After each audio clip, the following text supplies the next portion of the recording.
Do you ever feel like investing should be simple, but your brain turns it into a high stakes exam? You check your account, you read one scary headline, and suddenly you're questioning everything, whether you should buy, sell, or wait, or do nothing at all. If investing triggers anxiety, you're not irresponsible, you're actually human. Today, I'm going to give you an investment operating system, simple decision rules, and emotional regulation tools that stop the second guessing and keep you consistent, even when the market is doing the absolute most. You're going to get to download the rules and watch the YouTube deep dive after this episode. Now, let's lock in. Yeah. So they might look like Welcome back. What's happening, my fabulous financiers? You're locked into another episode of the Do Different Better show, where we break down wealth wisdom for and money moves for everyday people. I'm your host, Elaine Rasmussen, founder of Social Impact Now and Connective Institute, and managing partner of the Integrated Capital Fund. Let's start here. If investing makes you feel tense, you get a slight tightness in your chest anytime somebody mentions the word investing, or you're obsessive, or you're always like one decision away from messing up your whole entire future, welcome. You're not alone and you're not broken. Some of the most competent, high performing people I know, people who run teams and businesses and households and entire ecosystems, get emotionally clotheslined by a 3% market dip. And the reason isn't that you are or they are bad with money. The reason could possibly be that investing is a psychological perfect storm. Uncertainty plus consequences plus too many options plus too much noise. Who would be able to sift through all of that? That's a lot of variables happening all at the same time. So today's episode is called Investing While Anxious. Not investing while perfect, not investing while calm and unbothered like a monk, but investing while anxious. And by the end of this episode, my goal is that you're going to have a personal investment operating system, a set of rules and rhythms that actually reduce the second guessing, cut down on the panic checking, and make your strategy feel trustworthy, even when your nervous system seems to be having a whole hit parade on its own. Now, first, we have to name what's actually happening. That's super important, right? We want to get clarity so that we can get to solutions. So here is a pattern. I want to, you tell me if you recognize any of this in yourself. If you're an anxious investor, you're probably doing at least one of these things that I'm going to mention. You're checking your accounts often, sometimes daily, sometimes multiple times a day. You're consuming financial content like it's breaking news coming on CNN, and suddenly you're convinced you need to change every single thing about your investing portfolio, or you're questioning everything that's on your 401k statement. Maybe you do research and research and research, and you still don't invest because you want clarity first. That happened to some of the women in my Do Different Better group. Or you invest impulsively when you feel behind and then you regret it. But here's the key: a lot of people think they're being responsible when they do this. And it's not, because there's a difference between actually planning and ruminating. Planning is something that's very, very specific.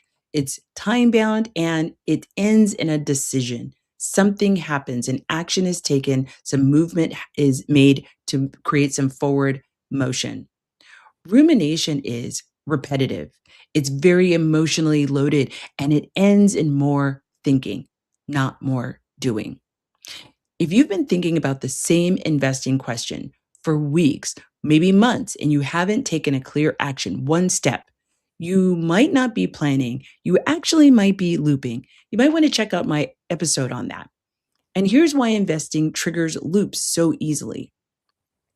Your brain is designed to detect risk. It's not to design to manage portfolios. Investing contains three things that your brain actually cannot stand, right? One, uncertainty. But you can't know what happens next. Number 2, irreversibility. Choices feel permanent. And 3, identity stakes. Money decisions feel like they're a referendum on your intelligence or who you are as a person, not understanding that that's very different than the competency you may show in your daily life, in your job, in your profession. So here's the process in plain language. Here's what may have happened. You tell me if this sounds familiar. The market moves or a headline hits. Your brain interprets uncertainty as risk. Your nervous system tries to create control. The easiest form of control is mental rehearsal. Let me think through every single possible outcome. That's what your brain might be saying. And then you check and recheck because checking gives a temporary hit of dopamine and certainty. The problem is the certainty, that dopamine hit, that adrenaline hit, it actually wears off. So guess what? You need another hit. And that's how you get trapped in checking behavior. And checking without a system isn't a strategy. It's actually gasoline on a campfire. Now, add social media to all of this and the financial media on top of that, you have a recipe for destruction. A lot of people think if I just learn more, I'll actually feel calmer. And sometimes learning does help. But when you're already anxious, more information often increases your volatility in your actual emotions. Because financial content is actually designed to grab your attention, just like everything else, whether it's on the media, on the news, or whether it's social media. It also is meant to trigger urgency. So that feeling of urgency you're feeling is authentic. They want you to feel that. It's set up to do that. They also creates the feeling that you're behind. And sometimes, and oftentimes, it's actually there to sell you something. So you end up doing what I call advice whiplash, right? Buy this, sell that, recession, soft landing, AI boom, crash is coming. We've got a depression, we're in a recession, right? And your brain goes, cool. So we can never actually relax. Perfect. Heard. Anxiety hates ambiguity, and the internet is ambiguity with a full on ring light and audience. Now, let's lightly bring in the wealth identity because people loop very differently. Wealth identity is how your anxiety will actually show up. This isn't a diagnosis, but it's more like a mirror to help you understand like where you're sitting. And I want you to listen for if any of this actually hits for you. You want the perfect strategy, you over engineer the plan, then you freeze because it's too complex. Those are my builders. The builder anxiety says, if I build the perfect system, I'll be safe. I'll feel warm and fuzzy. I'll feel good. For my caretakers, you feel moral pressure. You carry responsibility for others. So investing feels like I can't mess this up because people depend on me. The caretaker anxiety says, what if I fail them? Now, on to my maximizers. Now, I love y'all. Y'all maximizers really, really do a number on yourselves. You compare, then you optimize, and then you chase for the best move. Maximizer anxiety says, I should be doing this better than how I'm doing it right now. But you don't really have the information or the tools to be able to do that. So it's an unacceptable expectation of yourself. It's unrealistic. And finally, my minimalist strategist. You actually avoid money administration at all. Then you check it in bursts, and that's when your anxiety spikes, not only before, but during, because it's been so long that you've been looking at it. You haven't looked at it. Your anxiety says, this is too much, and I'm not going to manage it until it's urgent. Same market, different nervous systems, but the result is always the same. So I really want you to think about and name your trigger because naming it will actually reduce chaos because I'm going to give you solutions that are going to be based on what your trigger is. Now, if you really want to name your investing trigger, I want you to answer these 3 questions. The first question is, when the market drops, do you check, avoid, over research, or sell? Number 2, what content spikes you the most? TikTok hot takes, CNBC headlines, Reddit chaos, or expert threads? And number three, what's your core fear? I'm behind, I'll pick wrong, I'll lose it all, or I'll never catch up. So you've got your identity or your trigger. Good. Hold on to that. Here's the reframe that's going to run through this whole episode. Your goal isn't to eliminate anxiety. Your goal is to eliminate impulsive decisions. And that requires an operating system. So I really want you to think about what might be coming up for you. But coming up, we're actually going to be talking about the investment operating system. We're going to be talking about the purpose, the horizon, the cadence, and the decision rules. Because when you get to create some rules, this is how you're actually going to be able to overcome those emotional bursts. The whole idea of this is not to mitigate or not to stop you from having these emotional bursts or these adrenaline bursts or these anxiety bursts. It's okay to feel that. That's going to be your first impulse. That's going to be your default system. The purpose of this is not to try to change that. The purpose is to get to what happens next and not acting on that impulse, but giving that impulse a time to happen, subside, because you have something that is going to be a container that's going to help you manage it, right?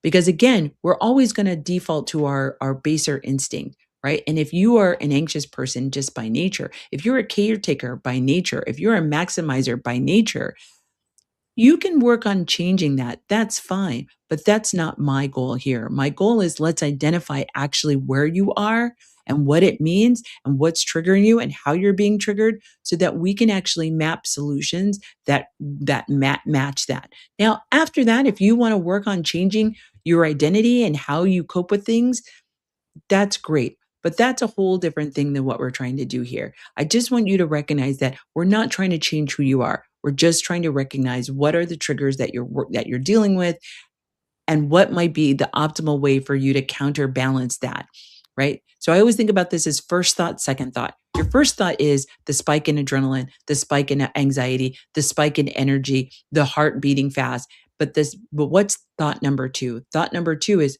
okay, I know that about myself. So here are the things that I have put in place to deal with that. So I can actually move something forward based on how I take in information, based on how I actually manage things in my life or how I see things, my perspective of how I manage things in my life. Okay. So because rules and boundaries actually beat mood swings, right? Every single time, right? So what is it? Rules beat moods every single time. So we're going to be talking about this, about our new system coming up in the next part of the show. You're listening to the Do Different Better show. I'm your host, Elaine Rasmussen. I will see you after the break.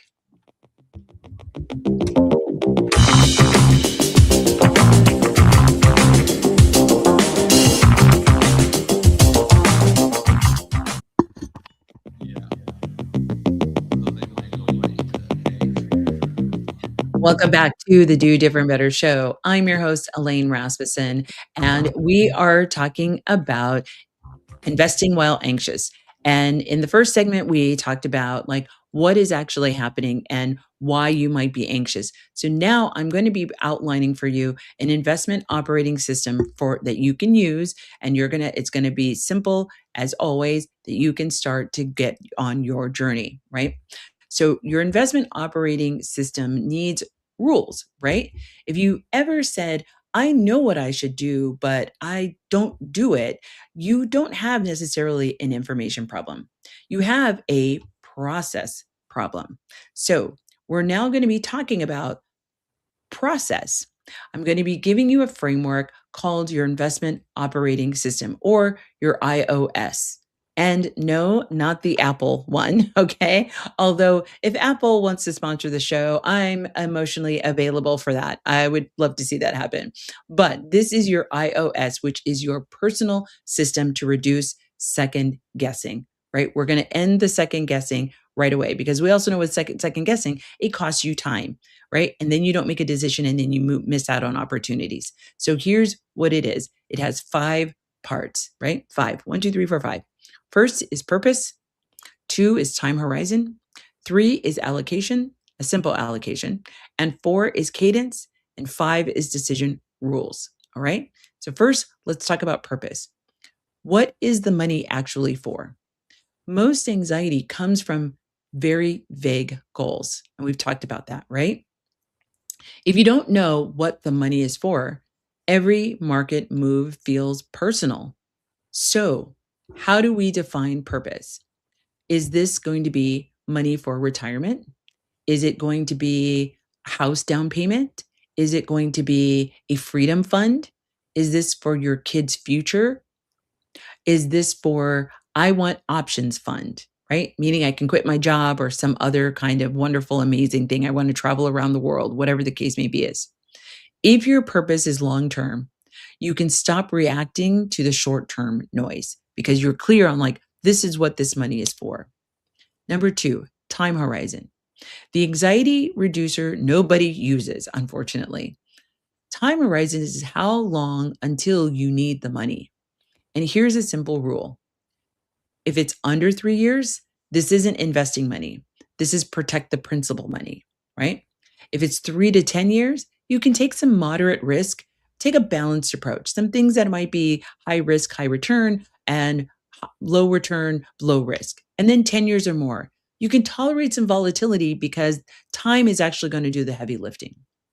A lot of anxious investors are accidentally investing short term money and then wondering why they can't sleep at night. If you are investing money you might need soon, your anxiety is not irrational, it's accurate, right? Number 3, allocation. Simple beats clever. You don't need a complicated portfolio to be successful or to get to your wealth goals. What you do need is consistency. A simple allocation you can explain in one sentence is better than a complex allocation you abandon when you're stressed or you're reacting to some news, some headline on TikTok, right? Or on the news. If you're using retirement accounts, you can often use a broad index funds or target date style allocations. It's simple, it's diversified, it's boring. Boring is a wonderful feature, right? Cadence is how you contain checking and prevention of emotional trading, right? Because that's not what we want. We don't want to be just responding in the moment, right? Because we're feeling some kind of rush of blood into our brain. I want you to pick one thing. I want you to do a monthly review or a quarterly review. Often this is best for long-term investors. But here's the boundary I want you to keep. You can notice what you're feeling. You can write down questions you have, but you don't change the plan. The one change eliminates this one change can eliminate 60% of your anxious investing behavior, right? This is where we convert emotion into structure, right? Especially if you're doing this on your own. Now, if you have a wealth advisor, they're trained to do that. So, but decision rules are if then statements that remove negotiation with yourself and going back and forth and then delaying decision making. I'm going to give you a starter pack and that you'll get to personalize later. So here's rule A, the 24-hour rule. If you feel urgency to buy or sell, then wait 24 hours. Very simple. Rule B, the headline filter. If I'm reacting to a headline, then I do nothing until my scheduled review, whenever that is, whether it's quarterly, whether it's monthly, whatever the case may be is. And rule C, the checking boundary. If I check accounts more than once per week, then I'm in anxiety, not strategy. And I returned back to my cadence, right? Rule D, the new money first rule. If I want to buy something new, then I fund it with new contributions, not by selling my core holdings, right? Rule E, no panic sales rule. If the market drops sharply, then I do not sell based on fear. I follow my plan, right? Now we add emotional regulation because a rule you can't follow under stress isn't a rule, it's actually a wish. When our anxiety spikes, you can do this. Number 1, name it. This is uncertainty. This is comparison. This is fear or regret. Number two, park it. I'll review this on my cadence day. Again, whatever you decide that is. Number three, contain it. Close the app or limit the amount of content intake you're taking. And number four, one sentence. My job is consistency, not prediction. That sentence matters. It tells your brain what the job actually is instead of your emotion telling what the job is. Because the anxiety thinks the job is to predict, and it actually isn't. No one, no, now one more tie in into what actually matters. And this is our buffer and our brick house, right? Anxiety proofing your investing. If you don't have a buffer, cash that you can use for surprises, your investments become your emergency fund. And that's not what we're trying to do. And that makes every market drop feel like it's a threat to your safety, your financial safety, your emotional safety, your physical safety. So the system is your buffer actually handles your surprises. Your investments handle your long term goals.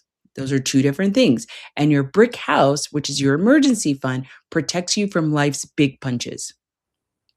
When your buffer is missing, investing anxiety is actually going to go through the roof because you're not just watching a number move, you're watching your perceived safety move. And that's what's really causing all of the anxiety within your heart, right? That's what's making you feel sweaty. That's what's making you feel like not being able to sleep. So if you're anxious, I want you to check this. Are you investing money you might need for a near term issue because your buffer is already thin or maybe non existent? If the answer is yes, the fix might not be more courage. It might actually be you need more buffer. So, coming up in in our next segment, I'm going to be talking about how to actually apply these rules to real life scenarios. I'm going to talk about how to apply them to market dips, how to apply them to hype that you might be seeing. I'm also going to talk about the I'm behind spirals and what are some of those lump sums so that your system actually works in real life. And my goal at the end is, I want to send you to the website and for you to get some more information and some more resources that hopefully are going to help you kind of think through some of this information and sift it. And I really want you to maybe, if you're listening to this in the car, if you're listening to this, on a walk, if you're listening to this while you're riding a bike, I really want you to think about if this episode is really hitting for you, I want you to mark on your calendar to sit and just listen to it again and think through what might be happening with you with your investments. When you see that investment envelope or your 401k statement envelope come, what comes up for you? And I just want you to sit and really think about it and write down. You don't have to journal. I'm not going to make you journal, but if you want to journal, that's great. But sit down and really think about what's coming up for me, what might be happening, what might need to think about, how am I actually feeling about all of these things that we're talking about when it comes to investing. Do I even want to invest? Because that's an important question either. Should somebody else do it for me? Maybe you can't seem to get over the anxiety in any way, shape, form, or fashion. That is a signal that maybe you should not be managing your investing. That might be a great time for you to bring in a professional to help you, whether that's a certified financial planner or whether that's a wealth advisor, depending on where you are sitting in your wealth journey. But in any event, in any case, this is really the time for you to think about, can you really manage this and not get yourself all up in a tizzy? Because if you are finding that having these conversations or looking at your investment portfolio is just one anxiety punch after another, and you can't seem to switch your brain off of it, maybe you need some help. And that's where you bring in a professional to help support you on this journey. And that can maybe you can still do some of the things that I'm talking about in this particular episode, but now you have somebody else who's actually going to make the decisions. And you can now be able to say, hey, I'm going to have a quarterly call with my certified financial planner. I'm going to have a quarterly call with my wealth advisor to be able to talk through some of the headlines that are coming up. And I would recommend that you make that call 20 to 30 minutes because here's the thing, if you make that call for a whole entire hour, all you're going to do is create more anxiety and more spin that's happening in your head, and that's not fair to your wealth advisor, right? And it's not fair to you, quite frankly. So I really want you to think about if you're going to go that route, or maybe you already have a certified financial planner you're working with, or maybe you already have an advisor. And if you really need that level of care, schedule a quarterly call, make that call 20 minutes. So it's not an opportunity for you to just go down the rabbit hole, but it's a time for you to check in, say what you're worried about, hear what a professional has to say about it, and get off the phone. The whole idea is to turn our brains down, right? Now, coming up in the final segment, I'm going to be talking about getting super, super practical. Right? Because I really don't want the spirals to become more than what they are. What we're also going to talk about some spiral scenarios. So I want you to take a deep breath in and let it out because that was a lot. I know that was a lot, but you're going to be okay. You're listening to this show, so you're going to be fine. No worries, no problems, right? But when we get back, we're going to get into deep dive into really some practical solutions that are going to help you. You're listening to the Do Different Better show. I'm your host, Elaine Rasmussen, and I'll see you after the break.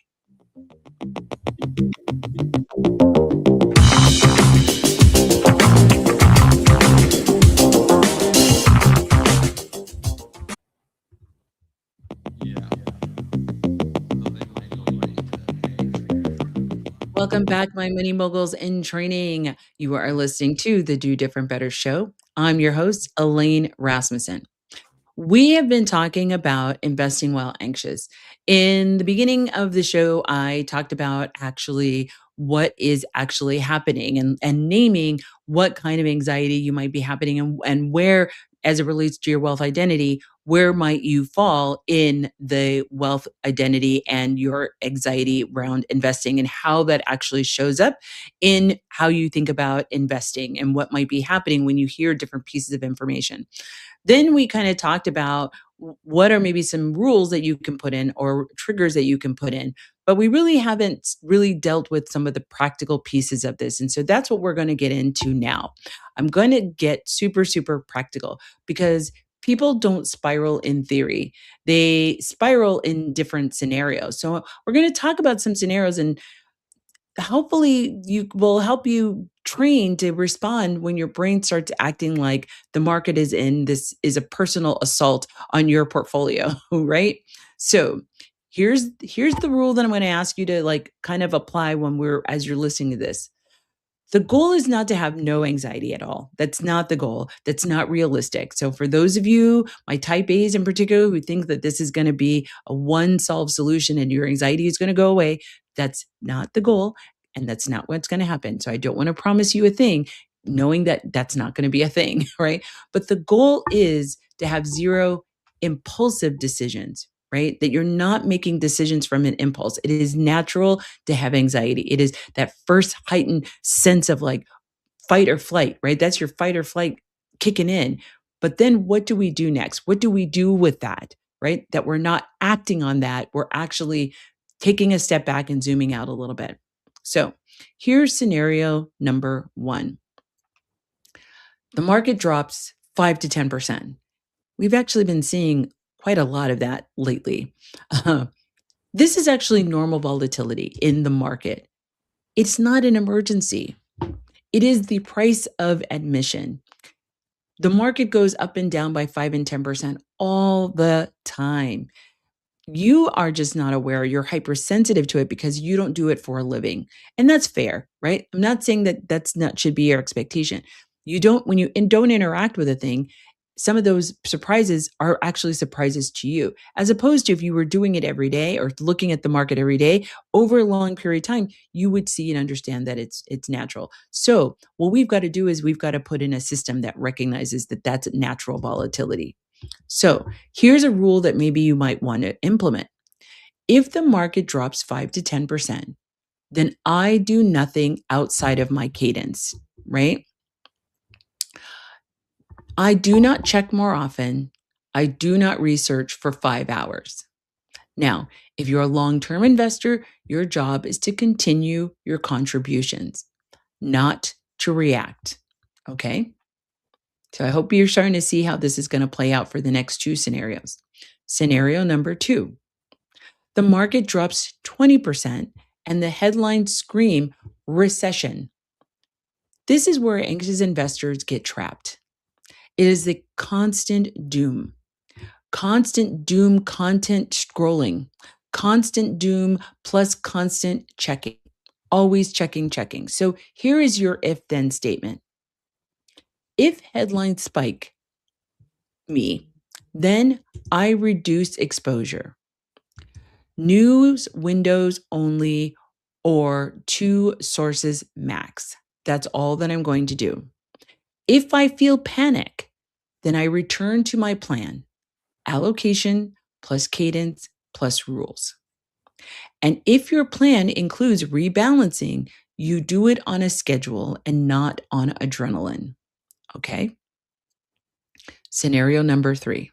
This is what I call hot stock, crypto, AI hype, whatever. This is where people get FOMO or fear of missing out. And they start selling some of their stable holdings to go chase a story or quick money fast.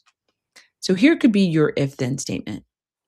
If I feel FOMO, then I will wait 24 hours before I do anything.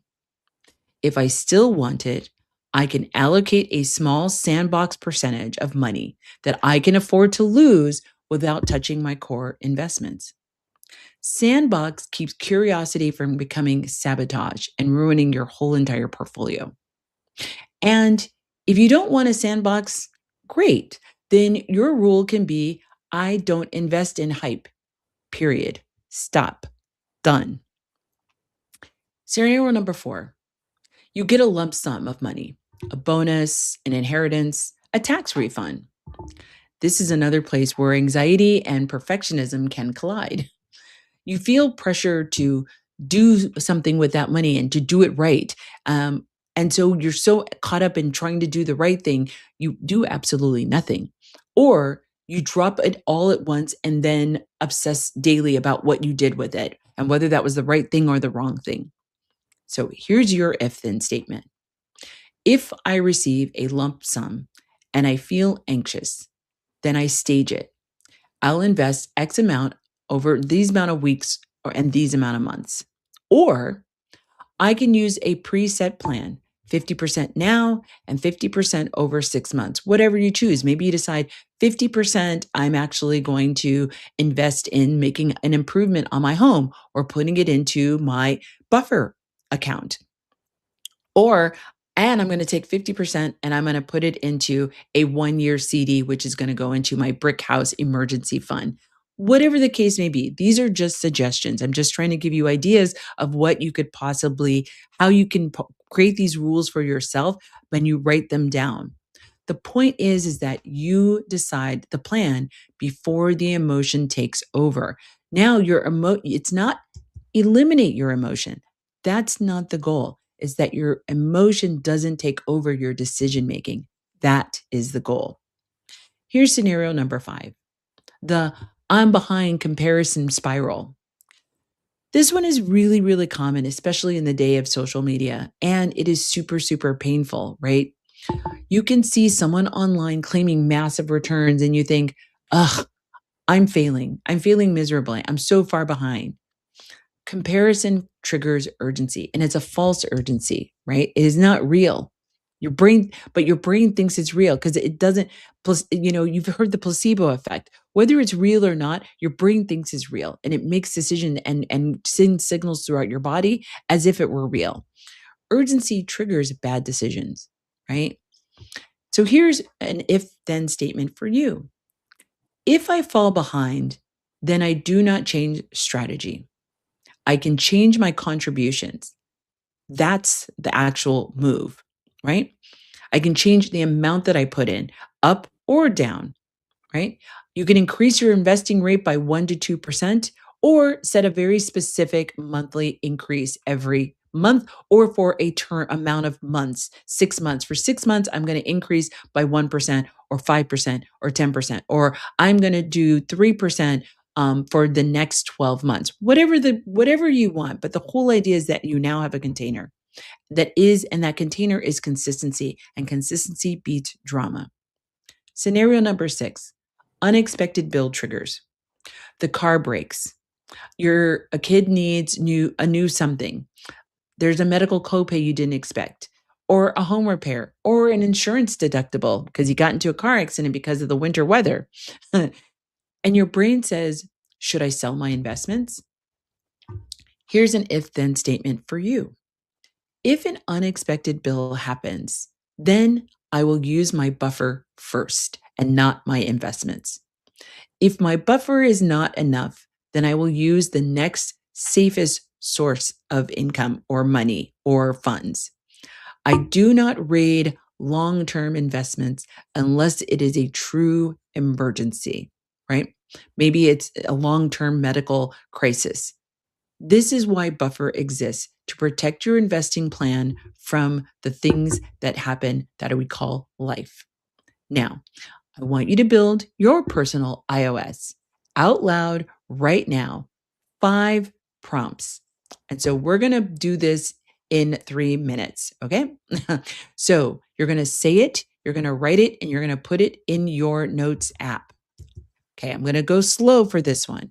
So the first one, you're going to write down, my purpose is, again, this is maybe retirement. This is for, I want to travel the world. I want whatever the purpose is. Maybe it's to buy a second home.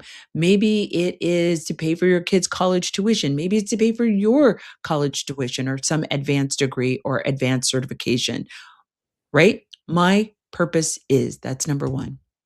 Number 2, my time horizon is, what is your time horizon? Is it 10 years? Is it 20 years? Is it 5 years? Right? That's a thing as well.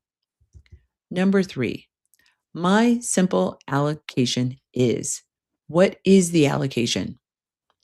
And number 4, my review cadence is, once again, is this monthly? Is this quarterly? Is this biannually? Is it annually? Right? Particularly if you've been doing this for a while, you maybe start to think, I don't need to check in as often as I used to. Or I have an advisor and I'm going to check in with the advisor once a year. That's something that I do. I check in with my advisor once a year, but I'm kind of keeping tabs on things. I get my statements, but I'm not obsessing about these things. And then number 5, my top 5 if then rules are, and you're going to write them down. If this happens, then that happens. If this happens, then that happens. You're going to do that. What are your 5 rules that are going to be governing your thought process and your emotions as it relates to your portfolio and moving investments, whether it's increasing, selling, whatever the situation is? Guess what? That's your investing operating system. Simple, right? And here's what happens when you have an investment operating system. You stop renegotiating the same decision time and time and time again, whether that's every day or every week or every month. And you actually have forward traction because you've made a decision. You stop turning deadlines into emergencies. You stop confusing anxiety with actual insight. It's actionable. You can feel anxious, but still act consistently. Again, the goal of this is not for us to stop having you have anxiety. I'm not that powerful, and maybe you're not that powerful either. But the goal is that you feel the anxiety, and now you have a mechanism by which you can manage the anxiety. That is actually the goal. So I hope this was super helpful for you. And this episode really is this bridge between what we were doing in the first quarter of the year, the first 3 months of the year, and the episodes that I talked about of really helping you understand what's happening with the human, what's happening within your body as we have these conversations about money, about finance, about saving, about investing, about where you are sitting from when your wealth identity, where you're sitting in your wealth capacity, because all of that is going to trigger how you actually start to design your financial life, which then impacts how you build the rest of your life, right? Your professional life, the jobs you decide to take, where you decide to move, how large your family you decide your family is going to be, how many people you're going to take into your family, whatever that needs to look like. And so as we move into the next 3 months of the year, I'm really going to be focusing on activation because I want you to move from like what you're thinking about to actually creating processes by which you're actually going to do your investing, whatever that is, whether that's in acquiring a property, whether that is investing in the market, whether that is starting a business. What are all those things? So now that we've kind of talked about the brain activity in the first part of the year, the next part of the year, we're actually now going to be doing some acting. I'm not going to be telling you where to invest. I am not a registered investment advisor, so I'm not going to be telling you where to invest, but I'm planning on giving you frameworks by which you can think about and have conversations either with your partner or with a financial planner, or if you're in an angel investing group, how you might be able to have some of those conversations. But the idea is that the plan does not become a prison. That is not the goal here, right? Again, it is a mechanism by which to free you of your own self-sabotaging emotions and being a victim or having a stranglehold of your own emotions, right? Your plan is actually your freedom. It is your mental freedom. It is your financial freedom. It could possibly be your physical freedom, right? Because if you're able to actually do things with your investments, you're able to have this physical freedom to be, like I said, if your goal is to move to a different country, if your goal is to move to a different city it's more expensive than where you are, or downsizing to a city that's less expensive than where you are. So here's something I want you to think about as far as some of the next steps. I really want you to bookmark this episode, maybe re listen to it again while you're able to sit down and concentrate. Maybe it's on your next cadence day. You're going to schedule to listen to this episode. Maybe you're going to sit and listen to it with your partner and get their feedback on what they're thinking about, or a really good friend where you're both on a solid money journey together. But what you can do is you can go to the website and you can download some of the resources that I'm talking about here that are going to be made available to you coming up. So, and I'm going to be doing an even deeper dive on YouTube so you can go and catch that there as well. So what you're going to look for when you get to the website is the anxious investment decision rules. It's an if then playbook that you can print, you can save and actually use over and over and over again, because also your life is going to change. So the way you're going to be approaching things now could look very different in a year from now. So you can come back, you can listen to this, you can replay the episode, and you can reprint out another copy of the playbook and then do this exercise all over again. But here's something that I really want you to remember. Your rules will beat your moods every single time. And consistency beats prediction and chaos, right? Because when you are consistent, it doesn't matter what the storm is. You know exactly where you're supposed to be standing. You know exactly what you're supposed to be doing. And that doesn't mean you can't change. But the whole idea is you now have a mechanism and a plan and an operational system on how you're going to react and respond. And calm isn't the absence of volatility, right? You can be calm in a storm. It's the presence of a system that actually starts to create this level of calm so that you can actually be able to navigate what might be coming or what is actually already happening. So, I hope this was useful for you. I definitely hit me up on the website, send me a note on the website, send me a comment on the YouTube channel. I really want to hear from you all of what's helping, what is resonating with you, what would you like to see more of, what would you like to hear less of, right? Particularly as we move into the next quarter of episodes and thinking about what activations would you like to see? What kinds of things would you like to hear? Are you thinking that you need help with? And this can be around a broad spectrum of thing. Is it actually investing in real estate? Is it investing in the public market? Is it investing in the private market? We're definitely going to redo an episode on the different asset classes. What are the different investing options that are available to you? Because there are different investing options that are available at different parts of your wealth capacity journey, right? As you move through your wealth capacity, different things start to open up. Also, there are different opportunities that open up depending on how much wealth you have. So, depending on where you are, different investing opportunities begin to open up as you move from being a non credited investor to an accredited investor. And we'll talk more about that going forward. But I want you to start to get ready. And if this is your first episode that you're listening to, definitely go back to the first episode of the year and listen to all the episodes coming up. But one of the things I definitely want to share with you, we're getting ready. We're now on our 95th episode. That's so amazing. And I want to thank you for all of you who have stayed with the journey. I definitely want to give a big shout out to my partner, my radio partner, AM 950. But we're definitely going to have if you're in the Twin Cities, we're going to be having a little shindig to celebrate our 100th episode coming up. I'll have more on the website and more on my Instagram at Do Better with Elaine. And I hope you come out and join me at our little shindig. We don't have all the plans set just yet, but when we do, we'll be definitely making a big announcement and sharing that with all of you. But as we start to wrap up this episode, I hope that this investing operating system is giving you a little different perspective to maybe reduce your anxiety, but also give you a framework by which you can make better decisions on how to manage your investing portfolio, whether you're just a beginner or you're a little further along and you have some investments. I hope this episode was helpful for you. You've been listening to the Do Different Better show. I'm your host, Elaine Rasmussen. I can't wait to see you next time when I help you do different better.